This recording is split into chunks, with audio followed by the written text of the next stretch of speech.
Good morning, students. In the previous videos, we completed the chapter 2 of civics, the role of the government in health. Hope you all have written the question and answer of this lesson. Today, we are going to start the third chapter of civics, how the state government works.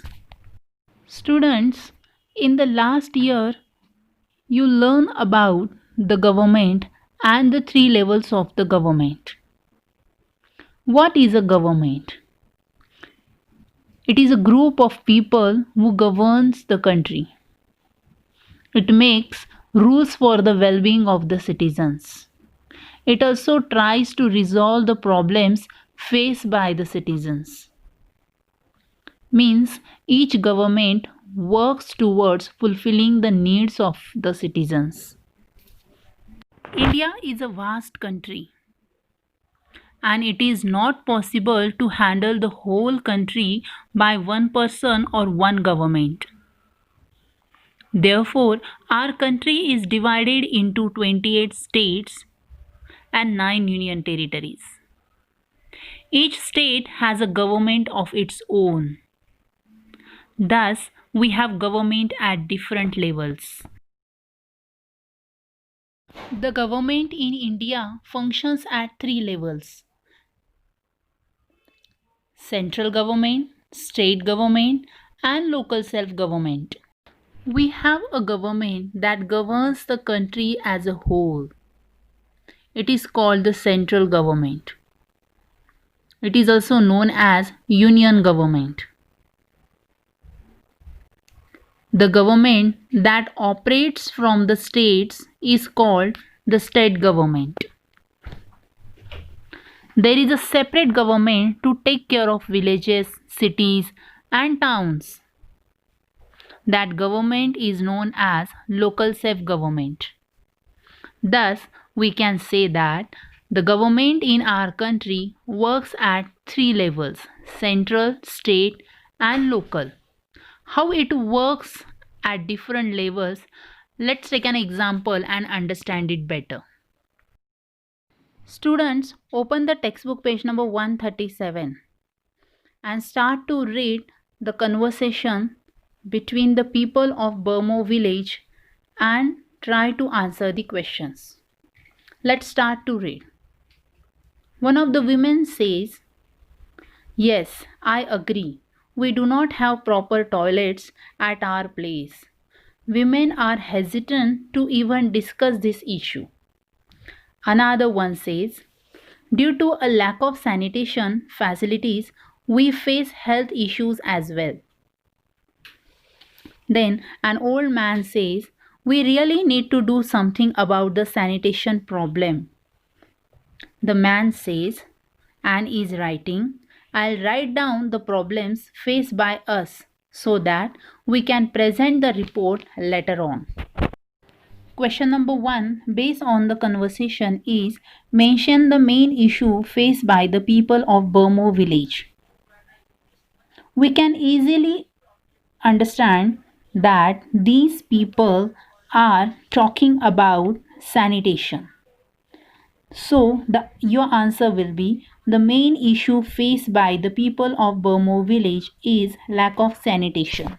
Question number 2 is, which authority should the villagers approach to resolve the problem? As they all are discussing about sanitation problem, and one of the main has already written the issues faced by the Burmo village, what do you think where they will go to present their problems? Where they will report of their problems? The answer will be, the villagers should approach to the panchayat to resolve the problem.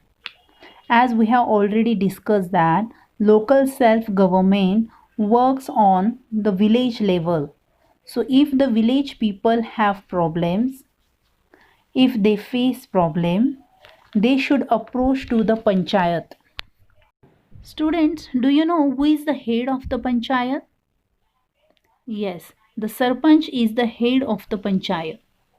and the panchayat is responsible for addressing the needs of the people and solving administrative issues.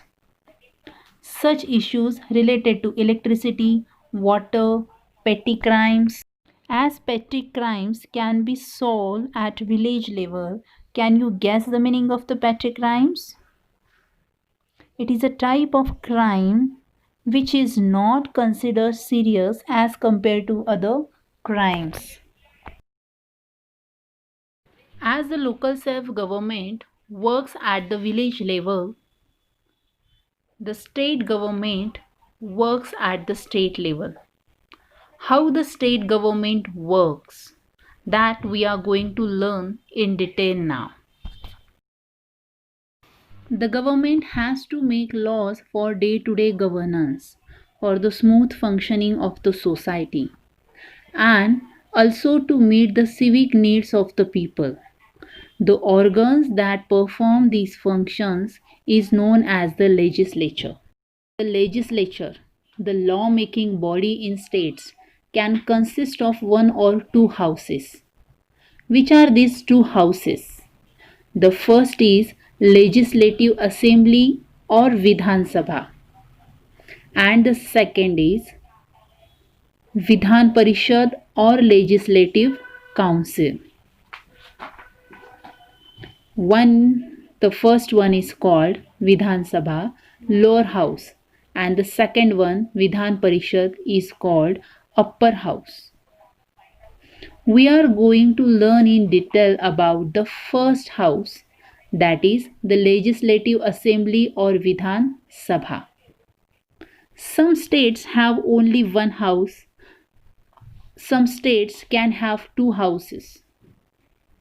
Let us discuss Legislative Assembly or Vidhan Sabha. Each state is divided into different areas called constituencies. From each constituency, the people elect one representative who then become an MLA. Means when a candidate secures the highest number of votes polled in a constituency of a state, he or she is said to have won the election and becomes an MLA. A constituency is like a panchayat ward.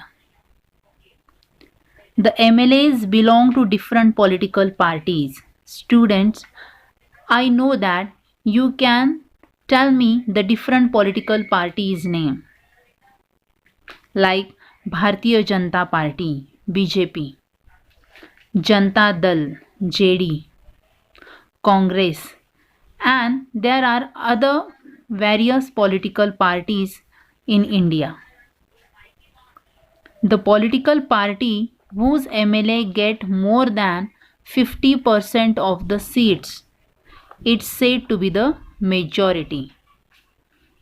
Means the MLAs from their political party, if they are going to win 50% of the seats, it is said to be the majority of that political party. The party with majority seats becomes the ruling party in the states and forms the government, forms the state government. Its leader becomes the chief minister. After the majority party, the second largest party, having at least 10% of the total seats in the assembly, becomes the main opposition party. We will understand this with the example. Students, observe the map carefully.